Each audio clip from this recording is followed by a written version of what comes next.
Assalamualaikum warahmatullahi wabarakatuh. Perkenalkan, saya Dinda Dwi Yulianti. Di sini saya akan menjelaskan tentang pengertian sholat, hukum sholat, syarat sholat, dan rukun sholat. Sebelumnya, di sini pasti kita sudah sudah kenal yang namanya sholat ya, dan sudah pernah dan sudah setiap hari melakukannya. Yang pertama, pengertian sholat. Sholat dalam bahasa berarti sholat. Sedangkan dalam istilah sholat adalah bentuk ibadah wajib yang terdiri dari perkataan dan perbuatan yang diawali dengan takbiratul ihram dan diakhiri dengan salam dengan syarat dan ketentuan tertentu.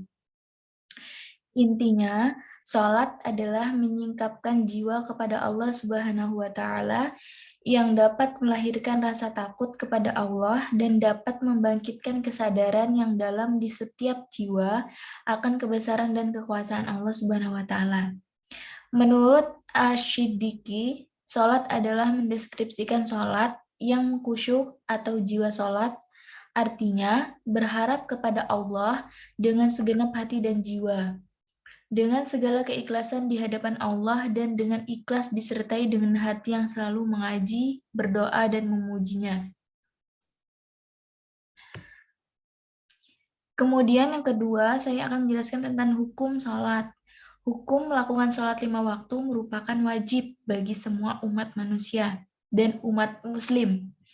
Apalagi Allah mengharuskan tiap pengikutnya untuk senantiasa melakukan sholat 5 waktu meski sedang sakit dengan keadaan tertentu.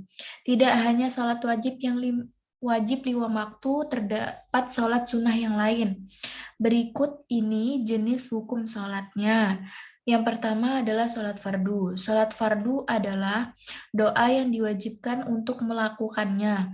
Sholat fardu dibagi menjadi dua, yaitu fardu ain ialah kewajiban yang wajib mukallaf berhubungan langsung dengan dirinya serta tidak boleh ditinggalkan ataupun dilakukan oleh orang lain, semacam sholat 5 waktu serta sholat Jumat, fardu ain untuk pria. Kemudian yang kedua itu adalah fardu kifayah. Fardu kifayah ialah kewajiban yang wajib mukallaf tidak berhubungan langsung dengan dirinya. Kewajiban ini jadi sunnah sehabis sebagian orang melaksanakannya. Tetapi bila tidak ada yang melaksanakannya, hingga kita harus melaksanakannya, serta menjadi berdosa besar bila tidak dilakukannya, semacam sholat jenazah, contohnya. Kemudian ini adalah sholat sunnah atau sholat nafilah. Sholat sunnah merupakan sholat yang disarankan ataupun diucapkan, namun tidak harus dikerjakan. Sholat sunnah juga dibagi menjadi dua. Yang pertama adalah sunnah mu'akkad. Sunnah mu'akkad merupakan sholat sunnah yang disarankan dengan penekanan yang kokoh atau nyaris hingga pada titik wajib, semacam sholat 2 hari raya, sholat sunnah witir, serta sholat sunnah tawaf. Ini dilakukan itu sunnah ya. Kemudian yang kedua adalah sholat sunnah ghairu mu'akkad. Sholat sunnah ghairu mu'akkad ialah sholat sunnah yang disarankan tanpa penekanan yang kokoh, semacam sholat sunnah rawatib serta sholat sunnah insidentil atau bergantung waktu serta kondisi, semacam sholat kusuf atau khusuf hanya dilakukan dikala berlangsung gerhana. Kemudian saya akan menjelaskan tentang syarat wajib sholat. Nah, sebagai umat muslim itu kan harus menjalankan sholat.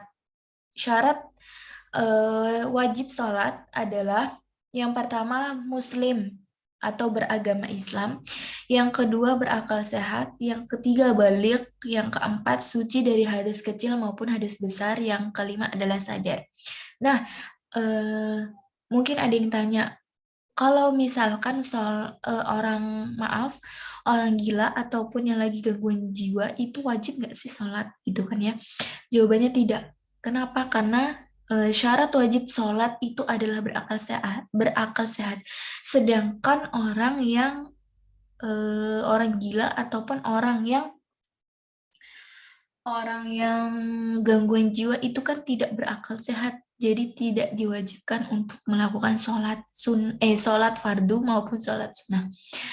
Kemudian syarat sah sholat yang pertama adalah telah masuk waktu sholat, kemudian menghadap kiblat, yang ketiga menutup aurat, yang keempat suci badan, tempat sholat, pakaian yang digunakan terhindar dari najis, yang kelima mengetahui tata cara pelaksanaannya. Nah, apabila ada pertanyaan lagi, kalau misalkan kita udah sholat nih, udah memasuki sholat duhur misalkan ya, tetapi kita sholatnya tadi itu tidak menghadap ke kiblat, gimanakah hukumnya? Gitu kan?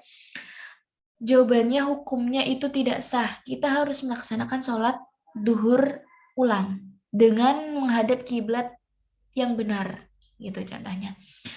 Kemudian yang selanjutnya itu adalah hal-hal yang dapat membatalkan sholat.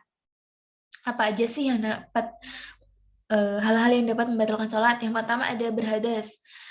Segala kotoran yang keluar dari tubuh, misalkan kencing, buang air besar, dan angin. Yang kedua, terkena jelas najis. Najis apapun, darah, nanah, dan sebagainya yang berbau najis. Yang ketiga, itu ada sengaja berkata atau berbicara selain membaca doa.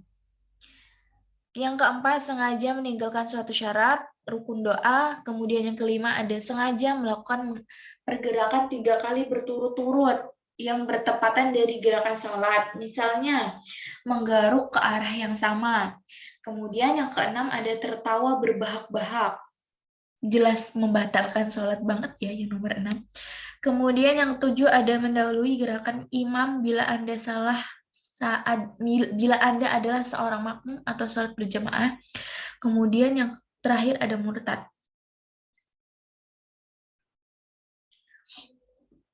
Selanjutnya yaitu sunah-sunah sholat. Yang pertama ada sebelum sholat, azan, dan iqomat. Yang kedua siwak atau sikat gigi, mengangkat kedua tangan sebatas telinga. Yang keempat bergabung dengan pergelangan tangan kanan dan kiri atau sedekap. Yang kelima bacalah doa iftitah, baca ta'awuz, a'udzubillahi minasyaitonirrajim. Yang ketujuh bacaan amin setelah sholat al-fatihah. Kemudian membaca surah atau ayat dalam Al-Quran setelah membaca surat Al-Fatihah, surat-surat pendek contohnya. Yang kesembilan membaca tasbih sambil ruku dan sujud. Yang kesepuluh membaca doa pada saat duduk di antara dua sujud. Yang selanjutnya yaitu bacaan tahiyat dan doa di rakaat kedua. Selanjutnya yaitu baca doa kunut di sholat subuh, kemudian duduk iftirashi dalam semua doa duduk, kemudian duduk tawaruk atau sujud di akhir tahiyat. Yang selanjutnya doa sebelum salam kedua setelah menyelesaikan salam pertama. Yang terakhir adalah doa setelah salam kedua. Jadi ini adalah sunah-sunah sholat yang boleh dikerjakan, boleh tidak dikerjakan dalam melaksanakan sholat. Kemudian rukun sholat, ya ini yang wajib dikerjakan ya dalam melakukan sholat. Yang pertama ada niat sholat. Kemudian berdiri dengan tegak bila mampu, dan juga boleh sambil duduk ataupun berbaring bila ada udzur. Kemudian takbiratul ihram, membaca surat Al-Fatihah pada setiap rakaatnya. Ruku, i'tidal, sujud, duduk di antara dua sujud. Duduk tasyahud akhir, membaca tasyahud akhir, membaca salawat Nabi, kemudian mengucap salam pertama, dan yang terakhir adalah tertib dilaksanakan secara berurutan.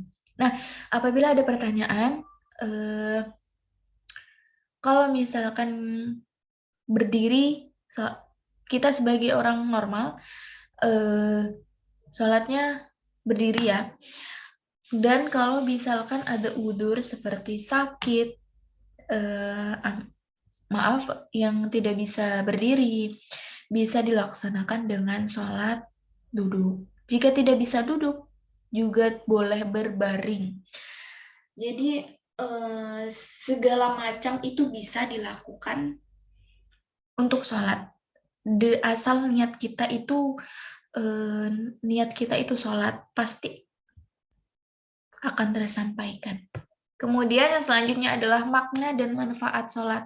Yang pertama adalah kebersihan.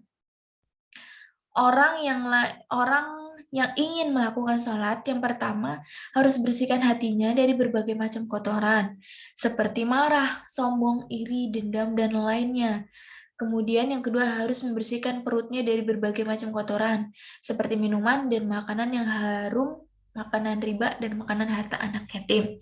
Kemudian yang kedua ada kesopanan. Orang yang ingin melaksanakan sholat, yang pertama harus menutup aurat dengan kain bersih dan tebal. Kemudian yang kedua harus mematuhi syarat dan ketentuan. Jadi untuk aurat laki-laki dari pusar sampai ke mata kaki ya. Kemudian kalau untuk perempuan seluruh tubuh kecuali wajah dan telapak tangan. Kemudian yang ketiga yaitu ada kesehatan.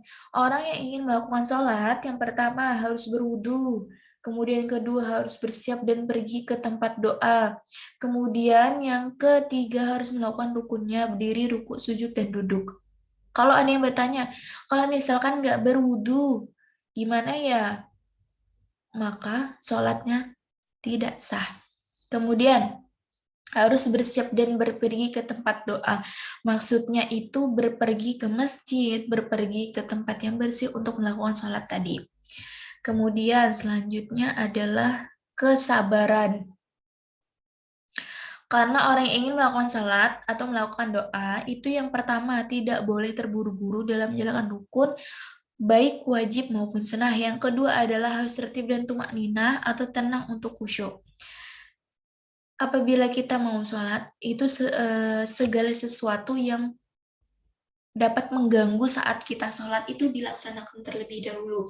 Contohnya, kalau kita mau sholat, kok kayaknya saya lapar ya, kita makan dulu, biar sholatnya khusyuk dan tidak terburu-buru, mau cepet-cepet sholatnya biar saya juga cepat makan, gitu. Contohnya yang pertama. Dan supaya khusyuk dan tertib juga. Kemudian terakhir adalah percaya diri. Karena orang yang ingin melaksanakan ibadah sholat pasti akan merasakan berhadapan dengan Allah Subhanahu wa taala dan harus merasa diperhatikan oleh Allah Subhanahu wa taala. Jadi ketika manusia dekat dengan yang maha segalanya, mereka pasti akan merasa aman dan percaya diri.